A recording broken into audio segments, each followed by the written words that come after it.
Salam anak-anak yang terkasih, puji Tuhan. Kita akan belajar saat ini pendidikan agama Kristen dan budi pekerti SMP kelas 8 yang kita akan mulai dari bab 1 dengan topik hidup beriman. Dan untuk melengkapi video ini, saya juga memberikan link di deskripsi untuk kalian dapat mendownloadnya, yaitu pelajaran ini dalam bentuk PDF, sehingga dapat melengkapi pelajaran kalian di rumah. Nah, melalui kedua ayat ini kita berangkat untuk mengetahui tentang hidup beriman. Dan saya senang sekali kalau anak-anak sekalian dapat membuka Alkitab juga di rumah masing-masing dan kemudian kita baca bersama-sama, ya, Ibrani 11 ayat 1 dan Yakobus 2 ayat 17. Ibrani 11 ayat 1 kita mulai, kita baca bersama-sama. Iman adalah dasar dari segala sesuatu yang kita harapkan dan bukti dari segala sesuatu yang tidak kita lihat. Yakobus 2 ayat 17, demikian juga halnya dengan iman. Jika iman itu tidak disertai perbuatan, maka iman itu pada hakikatnya adalah mati. Anak-anak sekalian, pelajaran ini membahas mengenai hidup beriman dan bagaimana memelihara iman. Dan mengapa remaja Kristen harus hidup sebagai orang beriman. Penting sekali remaja Kristen pada saat ini untuk belajar tentang iman dan kemudian hidup sebagai orang beriman. Kita tahu tantangan pada akhir zaman ini, banyak orang luntur imannya, terutama remaja Kristen tidak lagi menjadi remaja yang beriman kepada Tuhan, mengandalkan Tuhan dalam hidupnya. Karena itu melalui pelajaran ini kita akan belajar tentang hidup beriman. Yesus Kristus adalah anak Allah yang telah lahir, mati, dan bangkit bagi kamu. Ia menebus dosa manusia dan peristiwa itu telah berlangsung berabad-abad lamanya. Nah, cerita mengenai Yesus Kristus ini tidak akan dipahami secara mudah jika kamu tidak beriman kepadanya. Jadi kalau anak-anak sekalian tidak percaya, tidak beriman kepada Tuhan, kisah ini susah kita pahami. Kisah ini seakan-akan menjadi sebuah dongeng, sebuah kisah fiksi. Tetapi kalau kita beriman, kita percaya bahwa Yesus Kristus adalah tokoh yang nyata, yang pernah datang 2000 tahun yang lalu, menjelma menjadi manusia, mati menebus dosa kita, maka kita akan lebih mudah memahaminya dari apa yang tercatat dalam Alkitab, anak-anak sekalian. Seperti tumbuhan, iman juga membutuhkan pupuk supaya bertumbuh dan berbuah. Iman harus dipelihara dalam hidup kita. Jadi kalau tumbuhan itu kita sirami, kita pupuk, kemudian dia bertumbuh, menjadi membesar, bahkan berbuah. Begitu juga dengan iman. Kita pelihara secara perlahan, anak-anak sekalian, termasuk dalam pelajaran ini. Sehingga iman kita akan terus berkembang, bertumbuh, bahkan berbuah. Untuk memiliki dan memelihara iman kepada Yesus Kristus, kamu harus mempercayainya dan mematuhi perintah-perintahnya. Itu diawali dari ini, anak-anak ya. Percaya yang pertama dan kemudian mulai kita patuhi perintah-perintah. Maka iman itu akan semakin bertumbuh, akan semakin berkembang, anak-anak sekalian, dan menjadi kekuatan yang dahsyat dalam hidup kita. Orang percaya mengungkapkan iman melalui tindakan dan cara hidup. Jadi ada tindakan, ada praktek, ada demonstrasi. Sebagaimana tertulis dalam Yakobus 2 ayat 17 bagian B, jika iman itu tidak disertai perbuatan, maka iman itu pada hakikatnya adalah mati. Jadi anak-anak sekalian, jika iman itu hanyalah teori, hanyalah kata-kata tertulis, tapi kita tidak percaya, kita tidak bertindak, kita tidak demonstrasikan, iman itu mati, iman itu kosong, anak-anak sekalian. Jadi percuma dan sia-sia. Nah, kita lihat kata iman. Kata iman dalam perjanjian lama berarti berpegang teguh. Beriman berarti berpegang teguh pada keyakinan yang dimiliki akan suatu hal karena hal itu dapat dipercaya dan diandalkan. Jadi kita percaya kepada Tuhan dan kita mengandalkan Tuhan. Nah, ini artinya kita berpegang teguh pada keyakinan kita kepada Tuhan. Kalau kita tidak percaya atau tidak mengandalkan Dia, berarti kita tidak berpegang teguh lagi. Itu bukan iman, anak-anak sekalian ya. Demikianlah iman selalu berkaitan dengan percaya. Percaya berarti itu adalah iman. Kata pengharapan juga tidak terlepas dari iman kepada Tuhan. Iman membangkitkan pengharapan sekaligus mendorong seseorang untuk mewujudkan pengharapan itu. Kita berharap bahwa Tuhan akan menolong kita. Kita berharap bahwa Tuhan suatu saat kelak akan datang menjemput kita orang-orang percaya. Dan kemudian dari pengharapan itu kita didorong untuk bertindak. Kita didorong untuk terlalu berharap kepada Tuhan. Sampai harapan kita akan diwujudkan. Nah, ini juga pengertian dari iman, anak-anak sekalian ya. Nah, Alkitab mencatat banyak tokoh beriman dalam pergumulan mereka masing-masing. Salah satu tokoh Alkitab yang luar biasa, yang bahkan disebut bapak segala orang beriman adalah Abraham. Ya, nanti kita akan lihat Abraham ini salah satu contoh dari Alkitab yang akan kita pelajari pada pelajaran ini, anak-anak. Apabila kita percaya dan berpegang teguh kepada Yesus dengan segenap jiwa, hati dan akal budi kita, maka apa yang dikehendakinya atas diri kita pasti terjadi. Ya, ini pegang statement ini, anak-anak sekalian. Apabila kita percaya dan berpegang teguh kepada Yesus dengan segenap jiwa, hati dan akal budi kita, maka apa yang dikehendakinya atas kita, atas diri kita pasti terjadi. Inilah juga pengharapan kita dalam iman kita kepadanya. Anak-anak sekalian ya. Kita berharap, kita percaya, kita bergantung dan mengandalkan Dia. Maka kita tidak akan pernah dikecewakan. Tuhan akan menjawab sesuai dengan iman kita. Sifat iman itu aktif, bukan pasif. Artinya, kita benar-benar yakin akan kebenaran firman Tuhan dan sungguh-sungguh melaksanakannya dalam kehidupan sehari-hari. Jadi bergerak terus, anak sekalian, dinamis. Itulah sifat iman. Aktif, tidak pasif, tidak mati, sekalian. Nah, itu penting sekali kita belajar agar kita dapat terus bergerak di dalam iman percaya kita kepada Tuhan dan mendemonstrasikan iman itu. Dengan kata lain, jika kita mengaku beriman kepada Yesus, tetapi hanya di dalam ucapan saja, tetapi tanpa perilaku yang menunjukkan iman itu, maka sebenarnya iman kita itu sudah mati. Yakobus 2 ayat 17 tadi katakan, anak sekalian. Jadi ada keyakinan, ada kepercayaan, dan ada tindakan berdasarkan keyakinan tersebut. Nah, menurut Ibrani 11 ayat 1, iman adalah dasar dari segala sesuatu yang kita harapkan dan bukti dari segala sesuatu yang tidak kita lihat. Artinya apa? Artinya iman percaya itu akan terlihat dalam perbuatan. Iman percaya itu dapat melihat dan meyakini sesuatu hal yang belum kita lihat. Jadi anak-anak sekalian, pada saat kita berdoa kepada Tuhan dan kita percaya Tuhan akan menjawab, jawaban doa itu belum nyata. Tapi kita percaya bahwa suatu hari nanti akan nyata. Bahwa Tuhan akan menjawab doa kita. Doa kita itu akan diwujud nyatakan dalam sesuatu yang nyata, yang dapat kita lihat melalui mata fisik kita. Tetapi sebelum itu terjadi, kita melihat dengan mata iman kita terlebih dahulu. Ya, anak-anak sekalian ya. Pada saat kita sudah melihat dengan mata iman, kita percaya, maka cepat atau lambat itu akan diwujudkan dalam sesuatu yang nyata di alam jasmani. Misalnya, contohnya anak-anak, kepercayaan tentang Yesus Kristus yang tidak pernah kamu lihat secara fisik, namun kamu percaya padanya berdasarkan kesaksian Alkitab. Ya, itu salah satu contohnya. Kita percaya, kita tidak melihat. Kita tidak ada pada saat Yesus datang ke dalam dunia menjadi manusia. Tapi kita percaya. Kita percaya apa yang dikatakan Alkitab. Dan kepercayaan itu lah yang disebut dengan iman. Iman merupakan anugerah, pemberian Allah maksudnya saudaraku. Anugerah Allah dan pemberian Allah yang diberikan bagi orang percaya dan berharap kepadanya serta melakukan kehendak.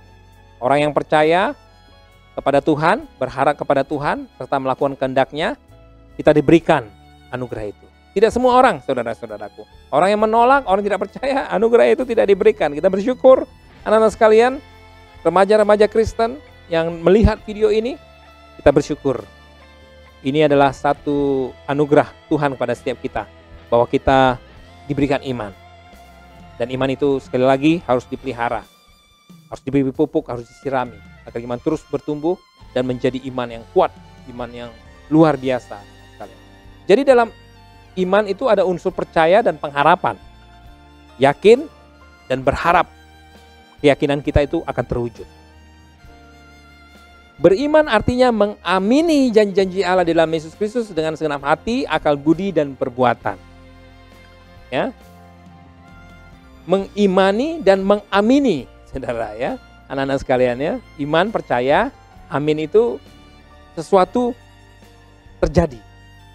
Jadi mengimani, maka akhirnya kita mengamini apa yang kita imani tersebut. Maka itu akan terwujud dalam hidup kita. Nah baik, itu tentang hidup beriman. Nah sekarang kita akan masuk lebih dalam lagi, kita akan melihat tentang iman dan percaya. Ya, iman dan percaya. Kita melihat anak-anak sekalian. Kita berangkat dari Ibrani 11 ayat 6 sampai ke 9. Ya, nanti kita akan lihat. Menurut Niftrick dan Boland, aspek iman tidak dapat dipisahkan dari percaya. Ya, iman dan percaya itu tidak dapat dipisahkan. Berjalan seiring. Manusia beriman membangun imannya dengan kepercayaan yang menjadi akar dari iman. Jadi tanpa kepercayaan itu, tanpa percaya, iman itu tidak ada, anak sekalian. Iman itu tidak kokoh. Ya, iman itu sesuatu yang kosong. Jadi dimulai dari percaya. Percaya adalah bibitnya, benihnya, anak-anak sekalian. Ya, itulah iman dan percaya, berjalan seiring, berjalan bersama-sama. Nah, Alkitab menyatakan bahwa tetapi tanpa iman tidak mungkin orang berkenan kepada Allah. Sebab barang siapa berpaling kepada Allah, ia harus percaya bahwa Allah ada dan bahwa Allah memberi upah kepada orang yang sungguh-sungguh mencari Dia. Tanpa iman tidak mungkin orang berkenan kepada Allah. Dengan iman kita berkenan kepada Allah. Itu saja, kita balik saja anak-anak sekalian. Tanpa iman tidak mungkin orang berkenan kepada Allah. Tetapi dengan iman kita berkenan kepada Allah. Kita dapat masuk dalam tahta hadirat Tuhan. Masuk dalam kemahakuasaan Tuhan dengan iman kita. Barang siapa berpaling kepada Allah, ia harus percaya bahwa Allah ada dan bahwa Allah memberi upah kepada orang yang sungguh-sungguh mencari Dia. Nah, sekalian ya. Nah, selanjutnya Ibrani 6 ayat 7 sampai 9. Tadi jadi dari pembahasan kita Ibrani 11 ayat 6 sampai 9. Tadi kita sudah baca ayat 6 dan ayat 7 sampai 9 menulis tentang Nuh dan Abraham yang telah menunjukkan imannya yang luar biasa kepada Allah. Seperti saya katakan, kita akan mengambil contoh salah satunya tentang Abraham. Ya, iman mereka terus bertumbuh dalam perjalanan hidup mereka dan mereka terus memelihara iman. Ya, seiring perjalanan mereka mengiringi akan Tuhan, iman mereka terus bertumbuh. Nah sekalian, ada tantangan, ada rintangan. Tantangannya tidak mudah, ya, tidak kalah dengan tantangan kita pada zaman ini, bahkan mungkin lebih berat, tapi mereka terus bertumbuh di dalamnya. Pertama kita akan lihat Nuh. Nuh merupakan tokoh fenomenal pada zamannya. Ketika ia mulai mengerjakan bahtera sebagaimana diperintahkan Tuhan kepadanya. Banyak orang memperolok dirinya, bahkan menganggap Nuh kurang waras. Gimana mau dianggap waras anak-anak sekalian? Dia membangun bahtera di atas bukit, ya. Bahtera itu atau perahu, ya. Kalau ke saudara anak-anak sekalian mungkin tidak terlalu familiar dengan kata bahtera, perahu, ya, perahu besar. Ya jelas kalau perahu kan di air, di sungai atau di laut. Tapi Nuh membangun di bukit, anak-anak sekalian. Dan untuk apa? Dari diolok-olok. Imannya diolok-olok, kepercayaan diolok-olok. Tapi Nuh tetap berjalan dengan imannya. Nuh tetap percaya karena itu diperintahkan oleh Tuhan. Berbagai tekanan yang dialaminya tidak mudah untuk dihadapi, namun ia tetap percaya kepada Tuhan. Imannya tidak goyah menghadapi tekanan dari penduduk kota, penduduk di mana dia tinggal. Nah sekalian ya. Sampai tiba saatnya mereka sekeluarga masuk ke dalam bahtera dan turun hujan 40 hari lamanya sehingga seluruh bumi tergenang air, tenggelam, ya, banjir. Bukan hanya banjir seperti yang kita alami pada zaman ini, saudara, banjir semata kaki atau selutut atau sepinggang, tetapi ini banjir benar-benar menenggelamkan bumi. Habis semuanya, anak sekalian. Tidak ada manusia yang selamat kecuali Nuh dan keluarganya seisi rumahnya. Ada lagu ya. lagunya anak-anak sekalian, lagu sekolah minggu. Ya, Nuh dan keluarganya. Nah, kemudian yang kedua Abraham. Ketika Abraham disuruh Tuhan untuk meninggalkan tempat tinggalnya dan pergi ke suatu negeri yang belum ia ketahui, ia taat kepada perintah Tuhan dan tanpa bertanya atau mengeluh. Ya, dia disuruh tinggalkan anak sekalian, keluarganya, harta benda yang ada, ya, apa yang dia bisa dia bawa. Dia pergi ke negeri yang dia belum tahu, anak sekalian. Dia belum tahu bagaimana negeri itu, tapi dia percaya kepada Tuhan, percaya akan perintah Tuhan. Allah berjanji akan menjadikan keturunan Abraham sebagai bangsa yang besar dan diberkati oleh Tuhan. Ini janji Tuhan. Dan dia percaya, walaupun waktu itu dia belum punya anak, saudara-saudara, anak-anak sekalian, ya. 25 tahun dia menunggu janji itu digenapi. Demikianlah Abraham pergi tanpa kejelasan arah dan tujuan. Ia hanya mengandalkan janji Allah dan ia tetap memegang teguh janji tersebut. Dia belum melihat, anak sekalian. Inilah imannya. Dia belum melihat negeri itu seperti apa, anaknya seperti apa. Tetapi karena Allah berjanji dan dia percaya, suatu saat kemudian akan terwujud. Abraham percaya dan dengan sepenuh hati menyerahkan masa depannya kepada janji Allah. Ia harus berpisah dari sanak keluarganya, dari habitatnya untuk menjalani perintah Tuhan. Berbagai rintangan dan kesulitan ia hadapi, anak-anak sekalian, ya.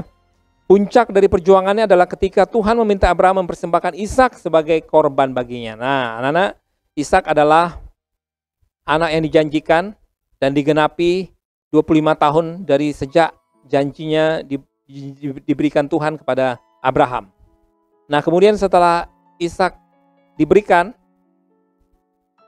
Tuhan meminta pula Abraham untuk mempersembahkan Ishak sebagai korban. Aduh, luar biasa tantangan ini. Anak tunggal yang diperoleh dari Tuhan setelah sekian lama menantikannya.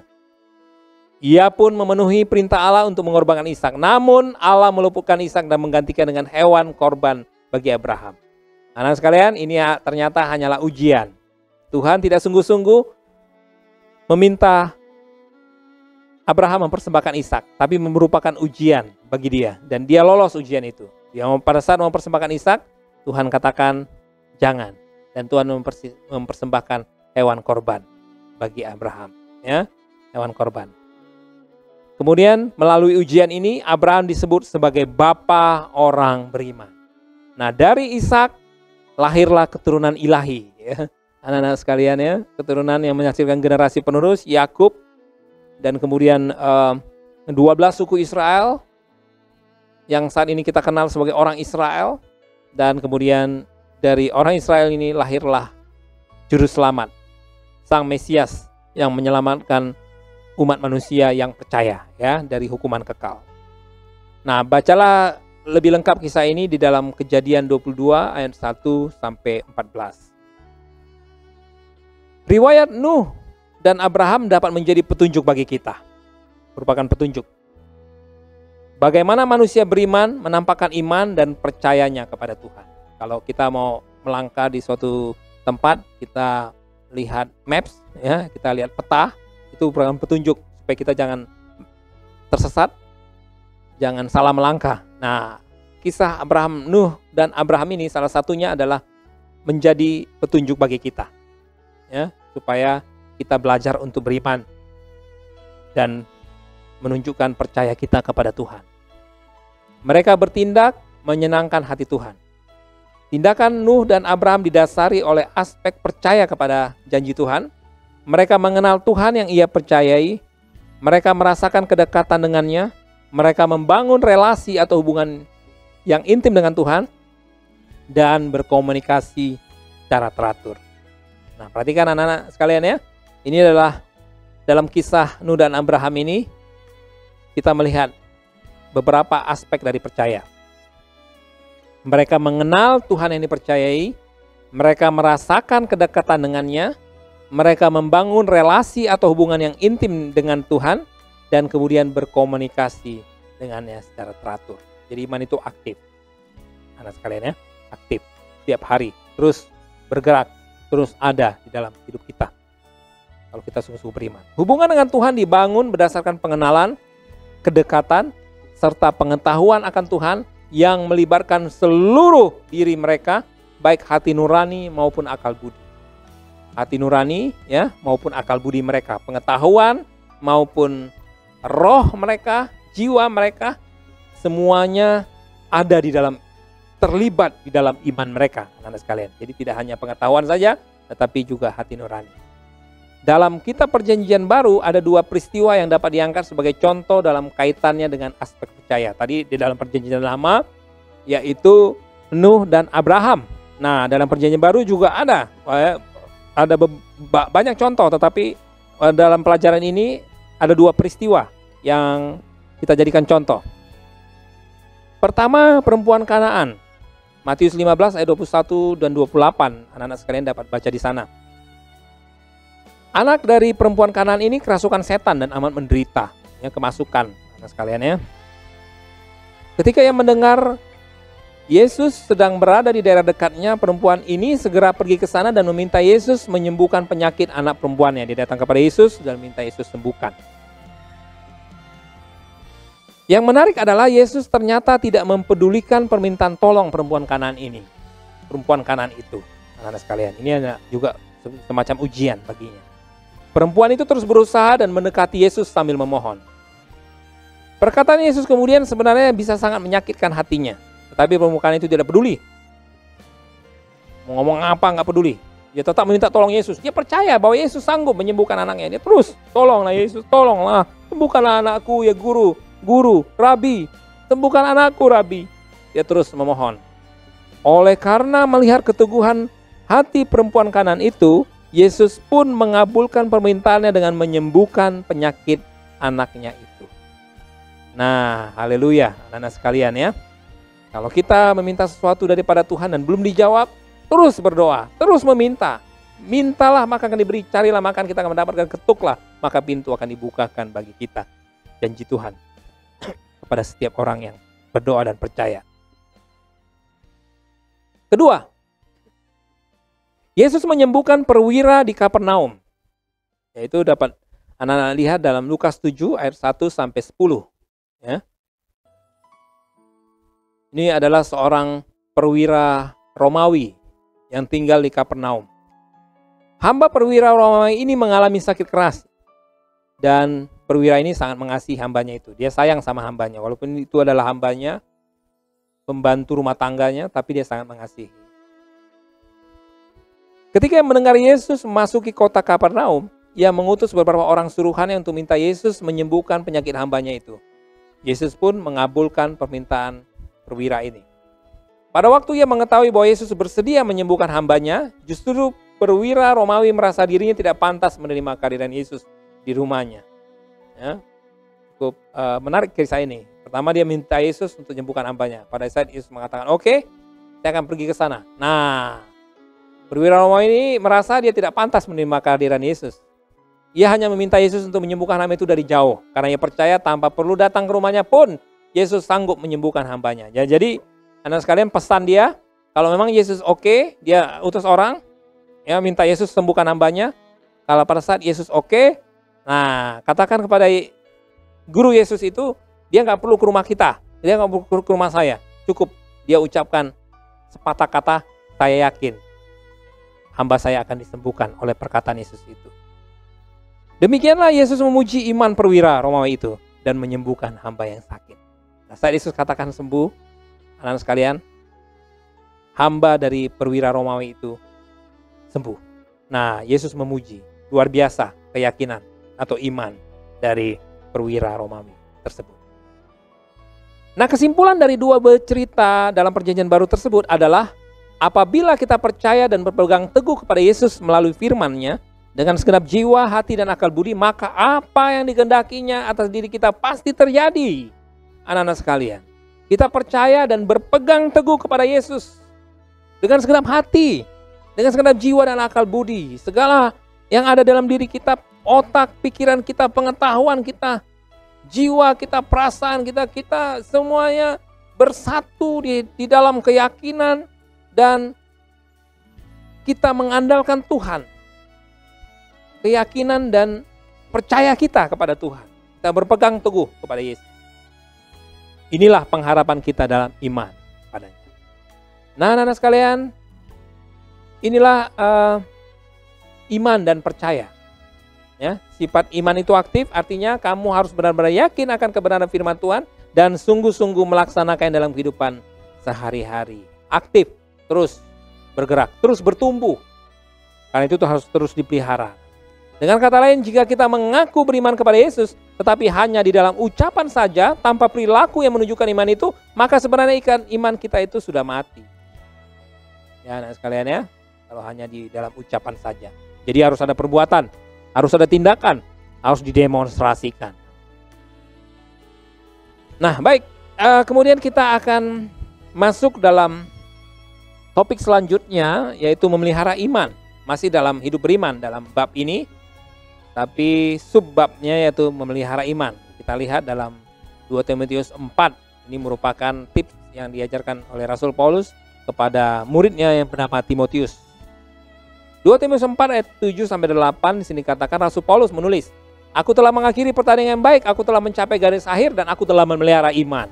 Ya, ini adalah surat Rasul Paulus menjelang kematiannya karena Rasul Paulus sudah tua pada saat itu. Dia sudah siap-siap ya untuk dipanggil Tuhan dengan caranya Tuhan, di mana dia harus menjadi martir. "Sekarang telah tersedia bagiku mahkota kebenaran yang akan dikaruniakan kepadaku oleh Tuhan, Hakim yang adil pada harinya. Tetapi bukan hanya kepadaku, melainkan juga kepada semua orang yang merindukan kedatangannya." Jadi bukan hanya kepada Paulus, tetapi kepada setiap kita yang beriman kepada Tuhan Yesus, kita akan diberikan mahkota kebenaran, ya, mahkota keselamatan, anak-anak sekalian ya. Nampaknya Rasul Paulus mencoba menggambarkan betapa beratnya upaya untuk mempertahankan dan memelihara iman itu. Jadi anak-anak sekalian, tidak gampang, ya, mempertahankan dan memelihara iman itu tidak gampang, anak-anak sekalian ya. Ini bukan ini pelajaran ini sebagai awal. Ada langkah-langkah selanjutnya. Bagaimana kita menyirami, kita mempertahankan, kita memelihara iman kita ya. Ia tidak hanya memelihara iman dengan komitmen kepada Tuhan dan tindakan sesuai komitmen tersebut, tetapi juga, nah kita jangan sampai lupa, dengan keberserahan kepada Tuhan. Diperlukan tidak hanya komitmen kepada Tuhan penting. Berkomitmen, aku mau menjadi orang percaya, orang Kristen sampai mati. Dan kemudian tindakan yang sesuai komitmen tersebut. Apa yang harus Tuhan perintahkan kepadaku? Aku berkomitmen untuk melaksanakan. Nah, tetapi tidak cukup hanya itu. Kita juga perlu yang namanya keberserahan kepada Tuhan. Ayat 17 dan 18, "Tetapi Tuhan telah mendampingi aku dan menguatkan aku, supaya dengan perantaranku Injil diberitakan dengan sepenuhnya dan semua orang bukan Yahudi mendengarkannya. Dengan demikian aku lepas dari mulut singa." Ayat 18 katakan, "Dan Tuhan akan melepaskan aku dari setiap usaha yang jahat. Dia akan menyelamatkan aku sehingga aku masuk ke dalam kerajaannya di sorga. Baginya lah kemuliaan sampai selama-lamanya." Perhatikan ayat 17, Tuhan telah mendampingi aku dan menguatkan aku. Ya, anak-anak sekalian, bahkan di kata-kata selanjutnya, "Dengan demikian aku lepas dari mulut singa." Jadi ada keberserahan Paulus kepada Tuhan yang dia percaya bahwa Tuhan mendampingi dan menguatkan dia sehingga dia lepas dari segala tantangan rintangan. Nah, anak-anak sekalian, sejajar dengan itu dalam kitab Efesus 2 ayat 8-9 tertulis, "Sebab karena kasih karunia kamu diselamatkan oleh iman, itu bukan hasil usahamu tetapi pemberian Allah, itu bukan hasil pekerjaanmu, jangan ada orang yang memegahkan diri." Jadi anak sekalian, dengan memelihara iman yang dilakukan oleh Rasul Paulus juga didasarkan dari keberserahannya.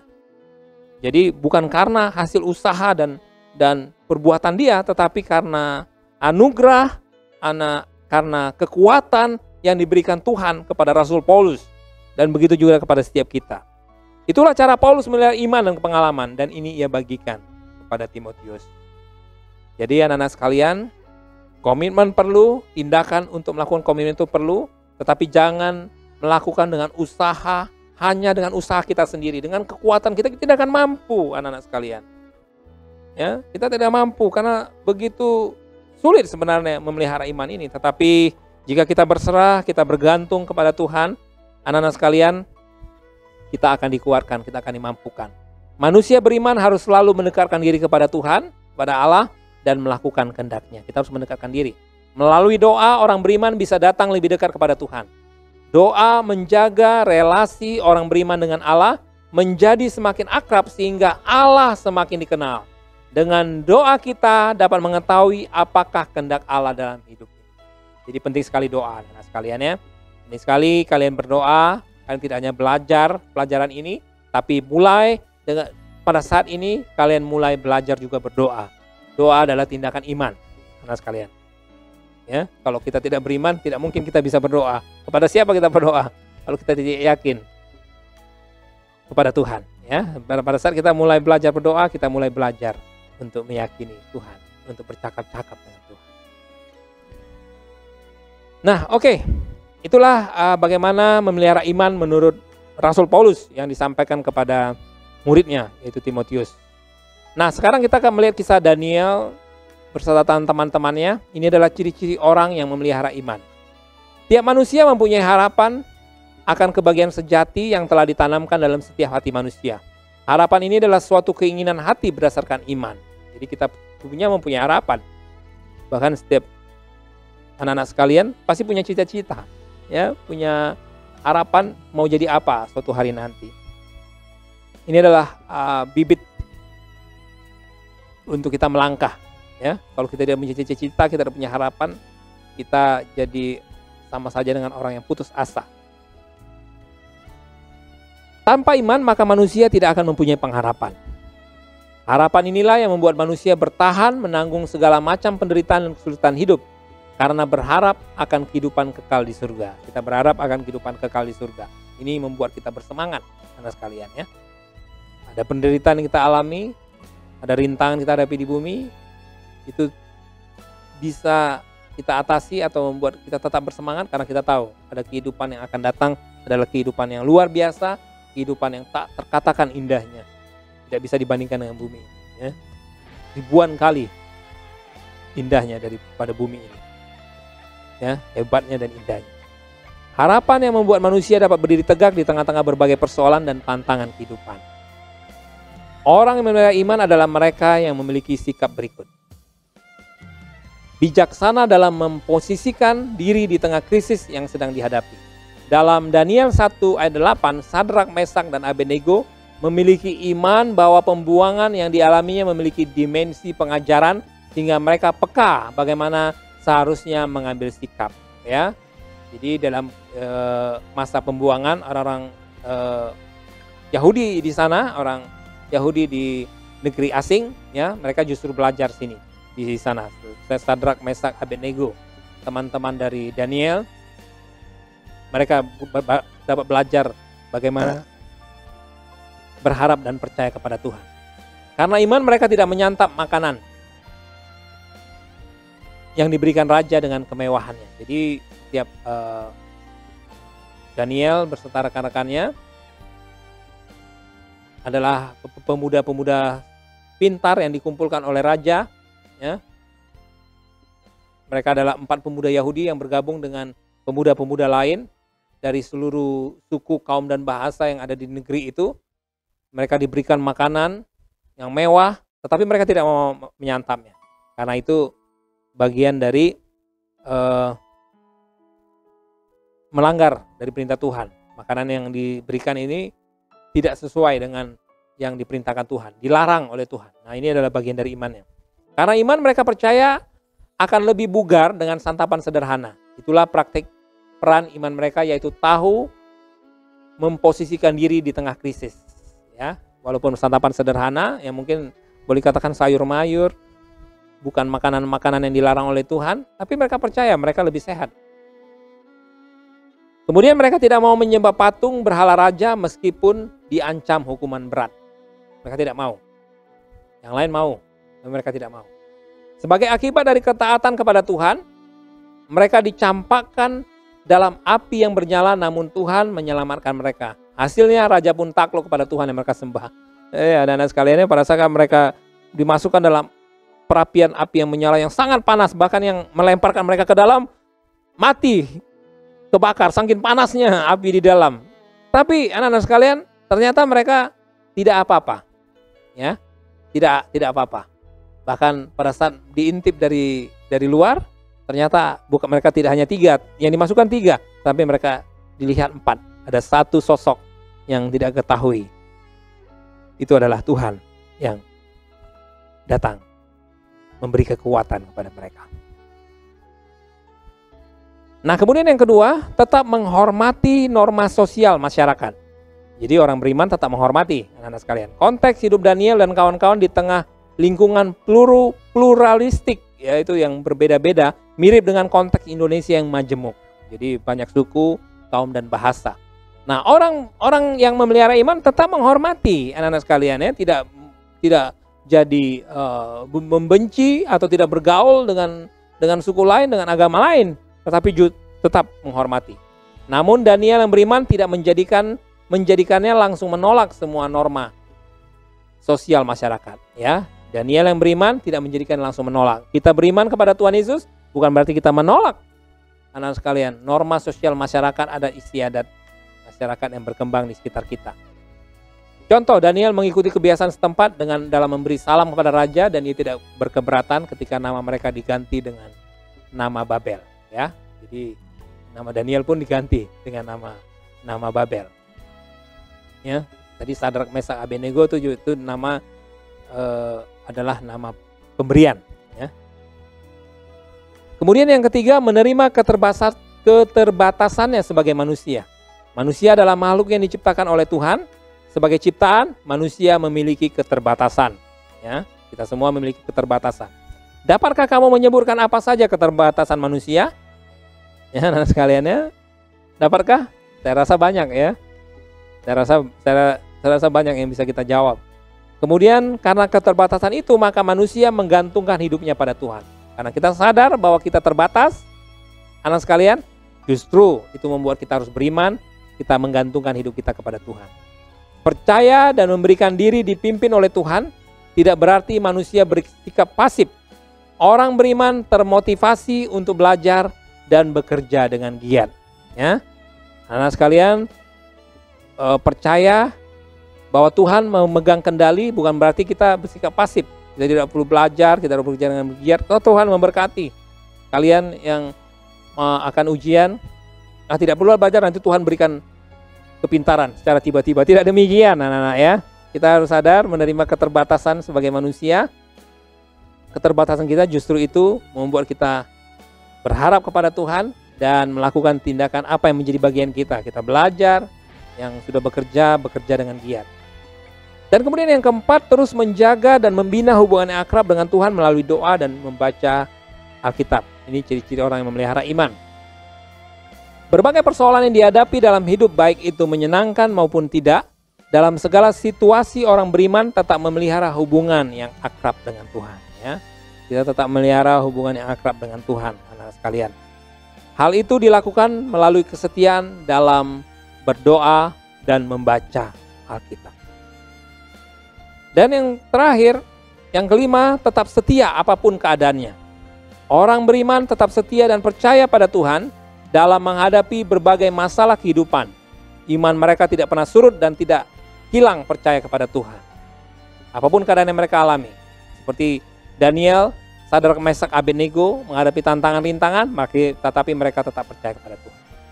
Terkadang menghadapi masalah, apalagi jika masalah itu berat, manusia cenderung meragukan Tuhan, ya. Pada saat masalah berat kita hadapi, keluarga kita hadapi begitu berat, ya, tantangan pada zaman ini, manusia mulai meragukan Tuhan. Tetapi orang yang memelihara imannya, mereka tetap setia kepada Tuhan. Bangsa Israel sering melakukannya ketika mereka berada di padang gurun. Padahal Tuhan telah melakukan banyak mujizat bagi mereka. Ketika mereka menghadapi kesukaran, mereka bersungguh-sungguh dan meragukan Tuhan. Anak-anak sekalian, padahal mereka melihat mujizat, tanda heran, perkara-perkara ajaib, bagaimana Tuhan melalui Musa membelah laut untuk mereka lewat pada saat dikejar oleh orang Mesir. Dan kemudian setelah mereka sudah lewat semua, melalui Musa juga, saudaraku, anak-anak sekalian, laut itu diketukkan ke tepi laut, dan kemudian laut itu menyatu kembali dan orang-orang Mesir mati di sana. Dan kemudian ada perkara-perkara ajaib lain yang mereka alami. Tetapi pada saat mereka menghadapi kesukaran, mereka bersungguh-sungguh, oh Tuhan, Mereka bersungguh-sungguh melalui Musa, mereka salahkan Musa. Kenapa membawa kami ke padang gurun? Mau supaya kami mati di sini ya? Nah, anak-anak sekalian, kita mau belajar, kita tetap setia apapun keadaannya ya. Kadang Tuhan izinkan hal-hal itu terjadi, termasuk dalam masa-masa pada saat ini, di mana kita harus belajar online. Ya, anak-anak sekalian ya, serangan wabah COVID-19 ini, kita tetap setia apapun keadaan yang kita alami. Nah, kemudian yang keenam, menerima baik buruknya peristiwa kehidupan sebagai kedaulatan Tuhan. Orang beriman menerima berbagai peristiwa yang terjadi dalam kehidupannya seraya mengakui kedaulatan Tuhan dalam hidupnya. Dia percaya Tuhan Allah berdaulat dalam hidup kita, saudara-saudara ya, anak-anak sekalian. Hal ini berbeda dengan sikap pasrah yang fatalistik. Berbeda, beriman dengan pasrah. Beriman kita percaya bahwa segala sesuatu adalah tangan kendali Tuhan, bahwa Tuhan punya rencana yang baik bagi kita. Tetapi sikap pasrah ini menyerah, yang terjadilah. Dia tidak ada harapan akan sesuatu yang lebih baik ke depan. Dia tidak ada harapan, dia pasrah aja. Nah, sekali itu beda.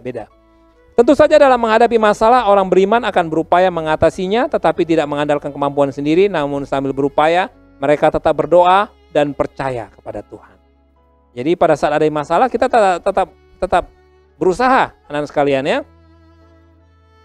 Pada saat kita menghadapi ujian, misalnya kalian menghadapi ujian, kalian belajar, kalian tetap belajar. Nah, namun pada saat ujian kalian serahkan kepada Tuhan. Ya, Tuhan memberkati kemampuan kalian, otak kalian untuk kalian mengingat apa yang kalian pelajari. Ya, inilah orang-orang beriman. Nah, baik, anak-anak sekalian, itulah ciri-ciri orang yang memelihara imannya. Nah, sekarang ada beberapa hal tambahan, yaitu faktor-faktor yang menyulitkan dalam memelihara iman. Ini penting sekali. Kenapa orang sulit memelihara iman? Umumnya manusia membutuhkan bukti nyata atas segala sesuatu yang dipercayainya. Padahal kehidupan iman menuntut keteguhan hati untuk percaya, bahkan ketika tidak ada bukti yang bersifat kasat mata. Contoh Thomas, pada saat dia mendengar cerita dari kawan-kawannya bahwa Tuhan Yesus sudah bangkit, dia nggak percaya. Tuhan Yesus datang, dia nggak percaya. Sebelum aku melihat lubang di tangannya itu dan membuktikan dengan tindakan nyata untuk merasakan lubang itu, aku tidak percaya.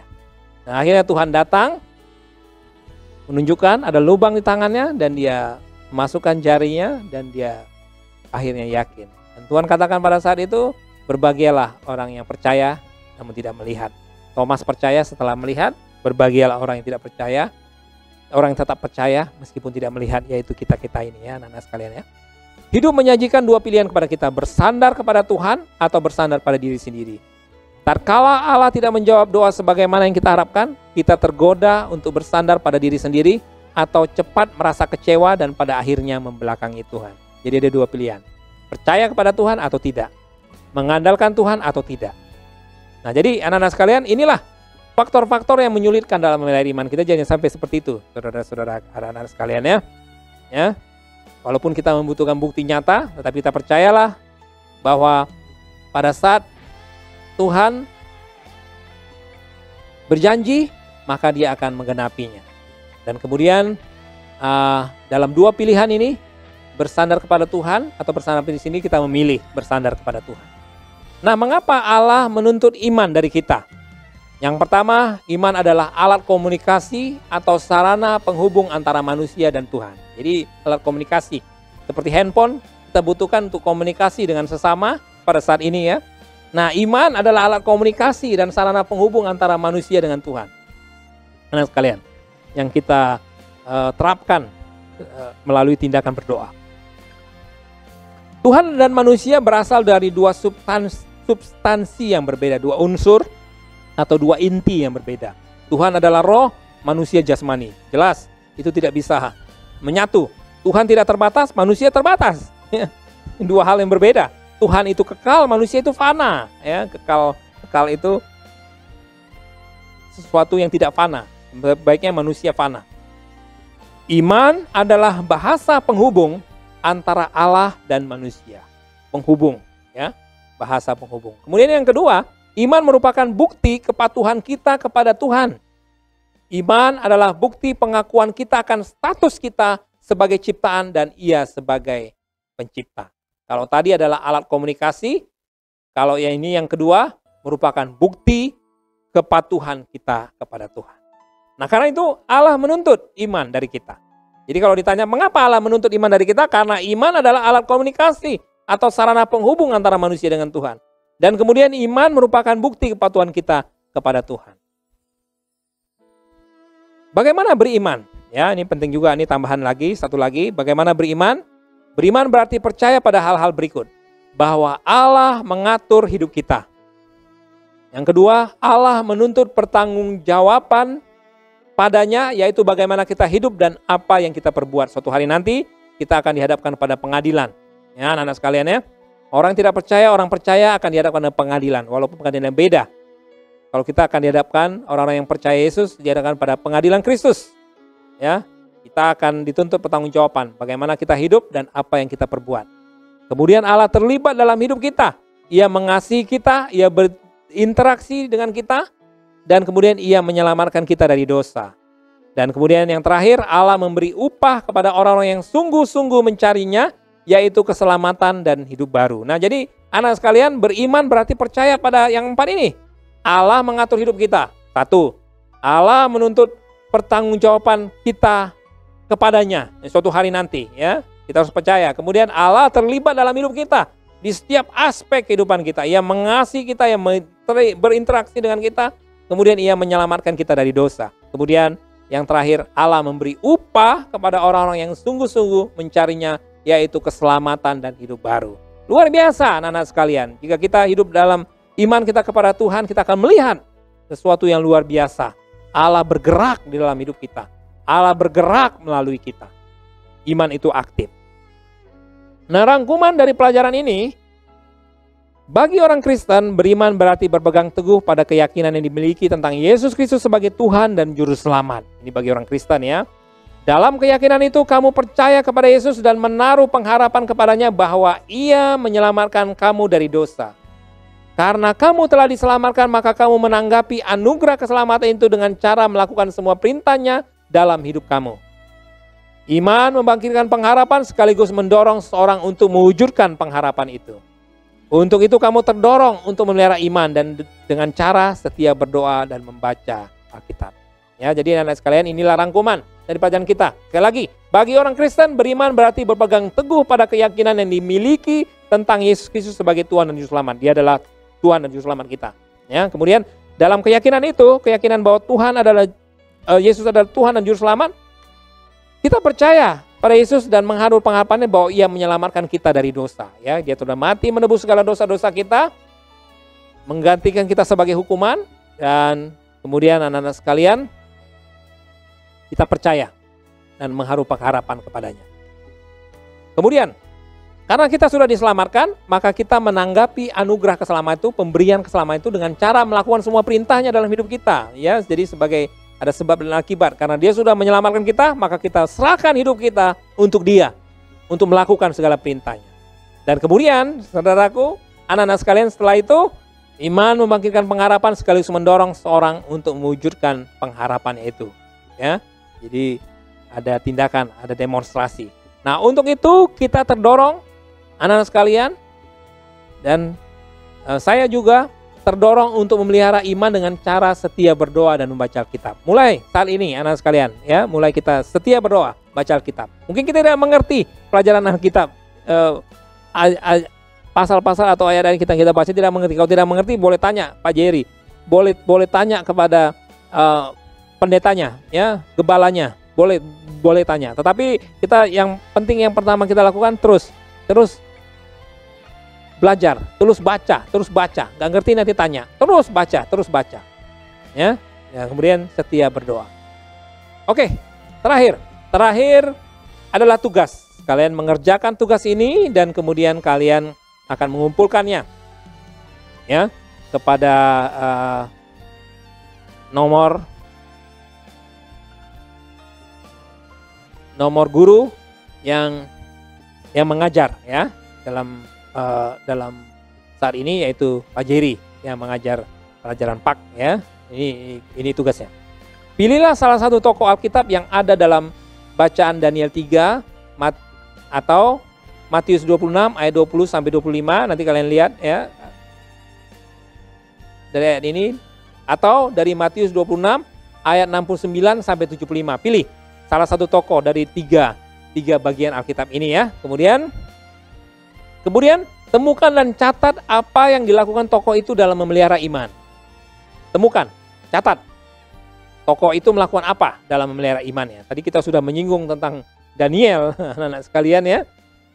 Nanti kalian pelajari lagi lebih lanjut. Kemudian tulis komentar kamu mengenai tokoh tersebut, yaitu apa yang kamu kagumi dari dirinya. Ya, setelah kalian temukan tokoh itu, temukan catat apa yang dilakukan, dan kemudian apa yang kamu kagumi dari dia, dari tindakan itu. Kemudian tugas yang kedua, bacalah Matius 17 ayat 20, apa artinya memindahkan gunung dengan iman kita.